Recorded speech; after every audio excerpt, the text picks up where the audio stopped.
네, 오늘의 첫 번째 주제는 마른 체질의 위장병입니다. 사람 보면은 바짝 마른 사람이 있고 퉁퉁한 사람이 있죠. 그런 사람마다 위장병이 다르게 나타나고 또 위장병의 증상들이 전혀 다릅니다. 대개 마른 사람들은 보면은 살이 얇아서 위장벽도 얇습니다. 그래서 예민하죠. 매운 거, 너무 짠 거, 자극성 있는 걸 잘 못 먹습니다. 그래서 위장병이 오더라도 자극적인 것에 예민해서 오는 위장병, 예를 들어서 속이 쓰리다든지 너무 아프다든지 따끔따끔하다든지 이런 증상이 나타나요. 그런데 반대로 뚱뚱한 사람을 보면 살집이 많죠. 그런 사람들은 배고프면 못 참아요. 또 많이 먹어야 만족감을 느끼기 때문에 많이 먹고 더부룩해서 고생을 합니다. 그러면 마른 체질에 비해서 뚱뚱한 체질은 어떠한 증상이 나타나느냐?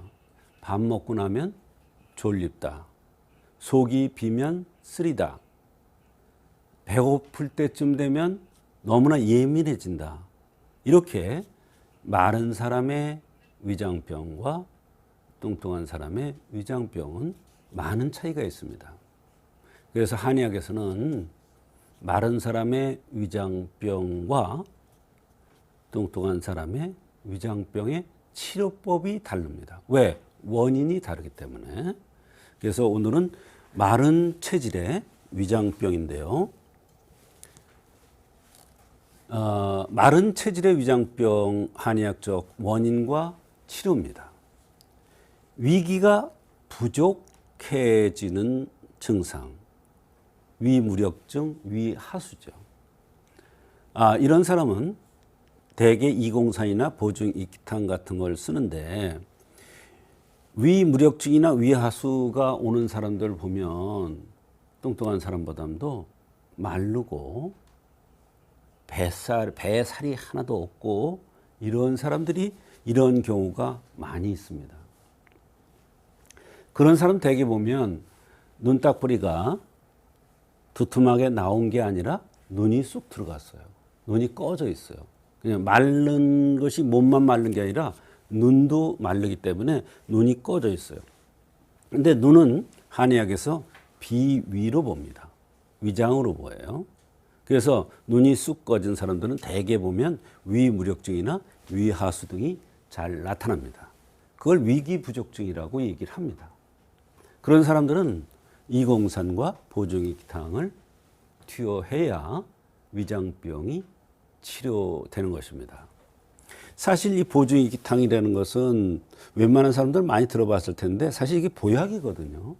근데 위를 보강해서 위가 좋아짐으로써 위기가 든든해져서 피곤이 없어지고 소화도 잘 되면서 피곤이 없어지는 이럴 때 이제 보증익탕을 이용하죠. 위음부족증이라는 게 있습니다.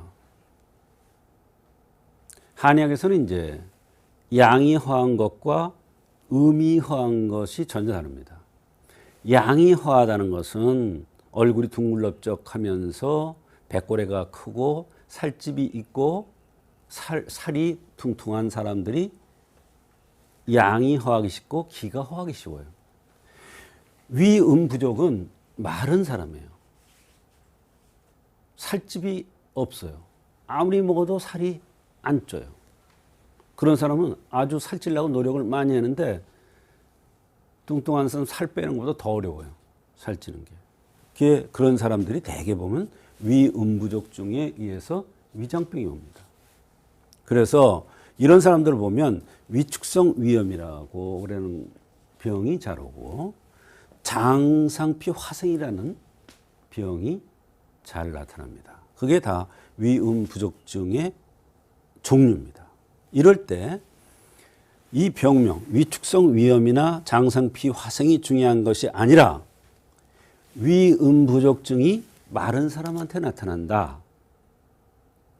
그런 사람들은 이기탕이나 양열 사물탕 같은 이런 약을 써줌으로써 위음부족증을 치료합니다. 즉 위축성 위염이나 장생피 화생이 치료가 되는 것이죠.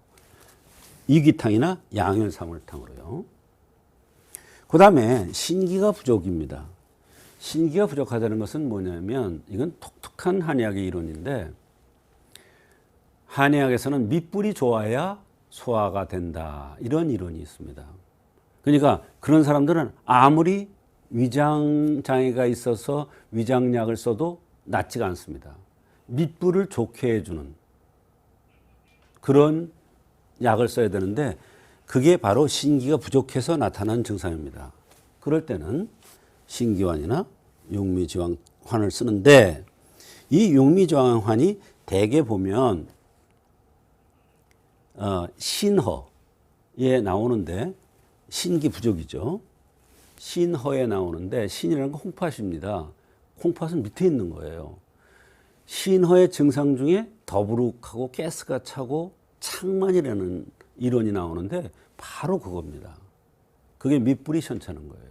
그런 사람은 되게 어떠냐면 말랐으면서 얼굴이 각이 졌는데 갸름하게 각이 졌습니다. 네모나게 각이 진 게 아니라 갸름하게 각이 졌습니다.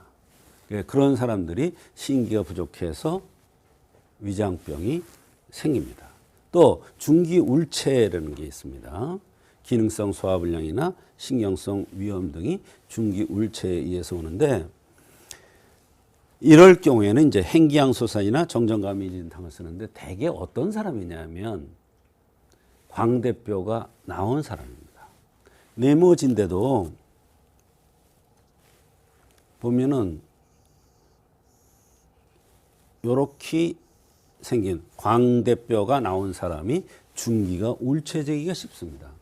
그런 사람도 위장병이 오면 어떠냐면 광대뼈 부위에 기미가 깁니다. 그러면 거꾸로 얘기해서 행기양소산이나 정전감이진탕을 써서 기능성 소화불량이나 신경성 위장 위염을 치료해주면 중기울체가 풀리면서 광대뼈에 기미가 없어지는 것입니다. 이게 이제 마른 체질의 위장병의 한의학적 원인과 치료입니다. 그래서 한의학에서는 마름모형으로 생겼느냐 또는 얼굴이 갸름하게 길게 네모나게 생겼느냐 또는 정사각형으로 네모나게 생겼느냐 얼굴이 돌출됐느냐 함몰됐느냐 이런 생긴 모습에 따라서 그 원인과 치료법이 다르기 때문에 생긴 대로 병이 온다는 차원에서의 위장병이 중요한데 마른 체질들은 바로 이런 원인에 의해서 한의학에서 치료를 하는 것입니다. 결론을 말씀드리겠습니다. 위장은 토의 장기로 우리 몸의 중심이 됩니다. 그래서 위장이 고장나면 연쇄적으로 몸이 전체가 고장 나는 것입니다. 위장병 나는 속이 안 좋은데 너무너무 피곤해. 아무리 보약을 써도 기운이 나지 않습니다. 피로가 풀리지 않습니다. 그런데 위장을 좋게 해주는 치료를 해주면 저절로 피곤이 없어지고 기운이 나게 되어 있습니다. 그게 바로 토의 장기로 우리 몸의 중심이기 때문에 그렇습니다.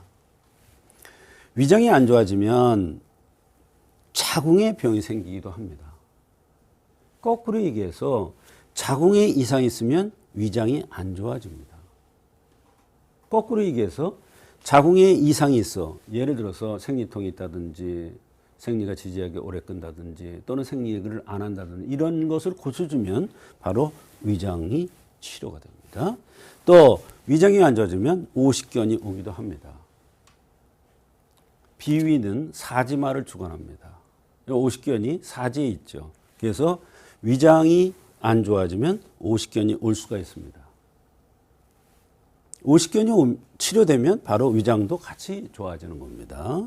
위장이 안 좋아지면 두통이 생기기도 하고, 근데 이때의 두통은 전두통이라 해서 이 앞부분에 통증이 나타나는 게 특징입니다. 두통이 오더라도 뒤에서 두통이 오느냐 앞에서 오느냐에 따라서 다 다릅니다.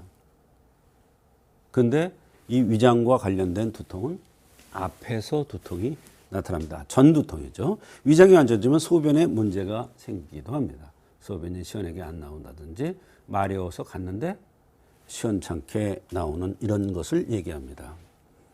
같은 증상의 위장병도 그 원인과 치료는 체질에 따라 다르므로 전문 안에서의 올바른 진단과 치료가 필요합니다. 특히 마른 체질의 위장병과 살집이 있는 사람의 위장병은 원인과 치료법이 다르기 때문에 구분을 해서 치료하는 것이 굉장히 중요하겠습니다. 오늘은 마른 체질의 위장병에 대해서 말씀드렸습니다.